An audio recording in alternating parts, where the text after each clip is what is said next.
From Samstown in Vegas, we're here for the title matches of today's JBT event. All four Mojave Conference locals. Two of the very best we've ever had for the Mojave Conference. Eric Hatchett and Dallas Leong going at it here head to head. It's 3 strikes versus, oh dear, 2 strikes and a solid 9.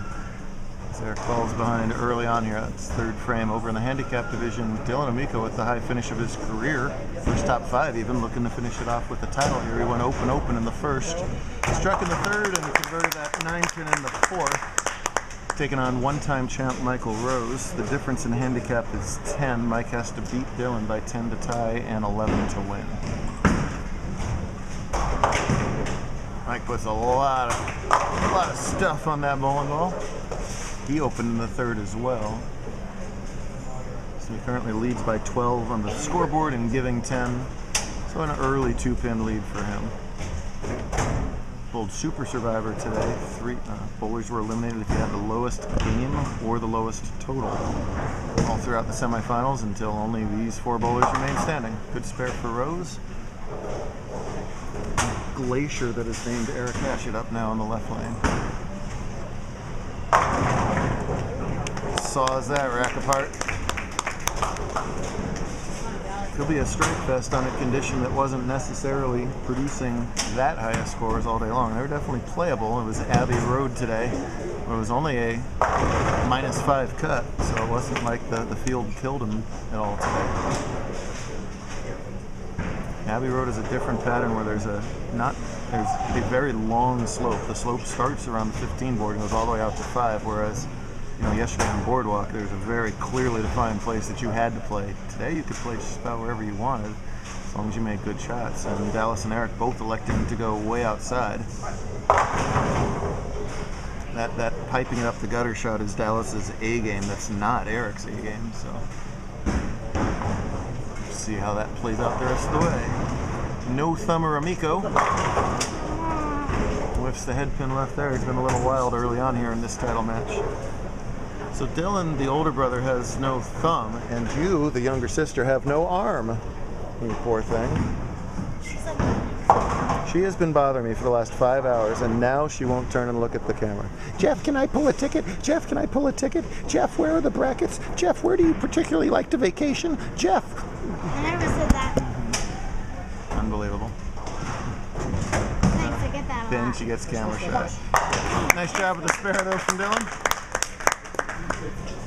First title matches are tough. All of a sudden, you're the only ones bowling. I'm sitting here talking about you. It's a different environment. Dallas, no stranger to this pressure. He's the current TPC champion. Oh, and a big late break on the 7 there to get the split out of the way.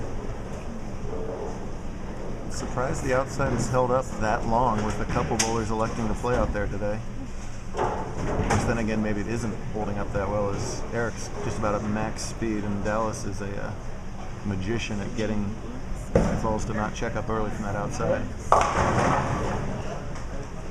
Amico high again, but leaves himself something relatively easy, as did Dallas. Probably the best spare shooter on tour. Hard and straight as the 610.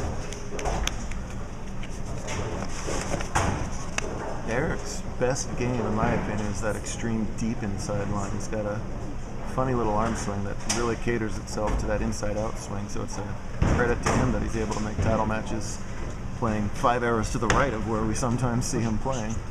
Oh, Dylan whiffs that spare.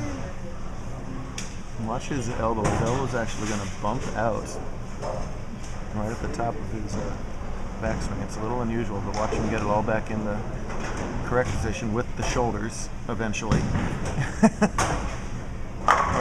When you swing the ball and you're a righty, your right shoulder is going to drop and also open up to the right. That's the only way to get the ball to project left to right. He doesn't want it to do this in this case. He wants it to go straight if he's not right to left. So you're going to see that right shoulder close back up at the point of release, and that's the trick to piping it up the gutter.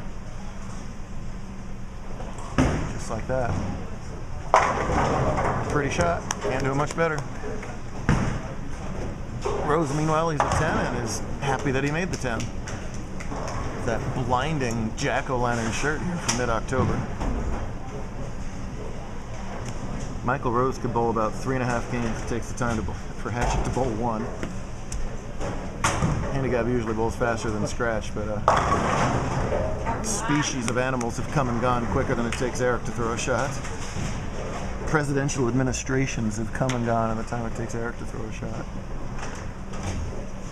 Vegas was a dusty railroad town the last time Eric threw a shot. I could go on. It's a good thing he strikes a lot, though. Double, spare, triple. He's out to about 11-pin lead there. Here's Amico. He's working on an open in the 6th. Michael's starting to pull away. Look out! No, them long gray boards don't hook. I've tried that myself personally many times. Dallas, meanwhile, it's not a misspelling. That's Dallas backwards, so it's Salad Leong with one of the coolest shirts I've ever seen. That's a Salad Dice-Up shirt. Good luck getting that anywhere else. I don't know if people have even realized that that's what that is. That's a carrot, some cabbage. I think there's a cucumber going on there. Pretty darn creative. Dylan really used this spare. He didn't lose any count, but he's got a left-right reel going on right now, and he's in trouble. We'll see if he can make a comeback in part 2, and Salad is going to have to make a comeback here as well in part 2 as he hooks it at that spare. He's going to trail. So watch part 2, see how it turns out.